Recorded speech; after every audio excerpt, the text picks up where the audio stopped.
రాష్ట్రంలోని అన్ని పారిశ్రామిక వాడల్లో పచ్చదనాన్ని పెంచాలని పారిశ్రామిక మౌలిక సదుపాయాల కల్పన సంస్థ ఏపీఐఐసి నిర్ణయించింది.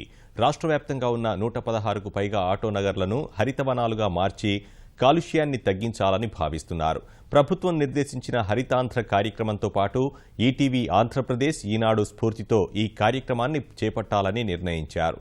విజయవాడలోని ఆటోనగర్లో అన్ని జిల్లాల పారిశ్రామిక వాడల ప్రతినిధులు, ఏపీఐఐసి ప్రాంతీయ మేనేజర్లు సమావేశం నిర్వహించారు. రహదారులకు ఇరువైపులా డ్రైనేజీలకు సమీపంలో మొక్కలు నాటాలని సమావేశంలో తీర్మానించారు. రాబోయే 2 నెలల కాలంలో అన్ని పారిశ్రామిక వాడల్లో పెద్ద ఎత్తున మొక్కలు నాటే కార్యక్రమం, పారిశ్రామిక వాడల్ని పరిశుభ్రం చేసుకునే కార్యక్రమంలో చాలా ముఖ్యంగా మేము భావిస్తున్నాం. దానికి ఒక కార్యాచరణ ప్రణాళిక తయారు చేసుకొని ఒక క్యాలెండర్ ప్రకారం రాబోయే 2 నెలల్లో మన రాష్ట్రంలో ఉన్నటువంటి అన్ని పారిశ్రామిక వాడల్లో పెద్ద ఎత్తున ఈ మొక్కలు నాటే కార్యక్రమం చేపడతాం.